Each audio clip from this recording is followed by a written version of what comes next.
ઉત્તરાયણના તહેવારમાં નામદાર હાઈકોર્ટના આદેશનું સરેઆમ ઉલ્લંઘન થતું હોય તેવા દ્રશ્યો સ્પષ્ટ દેખાઈ રહ્યા છે.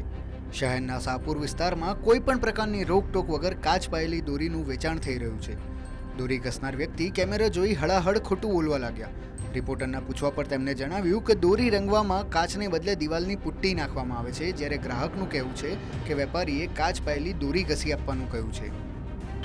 उसको पकाएंगे और पका के उसको ऐसे मिला लेते हैं, आपने मिलाते हुए देखा होगा. और पहले तो शीशे का दौर था, जब से बूम आई है शीशे की कांच की, तो हमने पाउडर इस्तेमाल करा. ये कपड़े धोने का साबु आता, इसको पानी में डाल के पका के रख लेते हैं.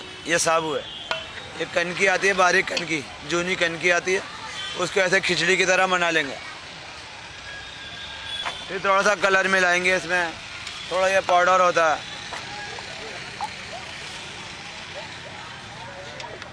ये पाउडर है, वो सफ़ेदी करने वाला पाउडर जो होता है. ऐसा तो बोलते हैं कि पाउडर कांच का होता है, कांच होता है, तो ये मतलब नहीं, क्या कांच नहीं रखते. कांच में वो खड़क हो जाता है ना, जैसे पक्षी वगैरह किसी को नुकसान दे, कोई कट जाए. है? કાચનું કીધું હમણાં નાખી દેશે. હા, નાખે જ છે જ. એ તો એનામાં મિક્સ કરીને જે બનાવતા હોય છે, એમને એમ તો નથી જ બનતો.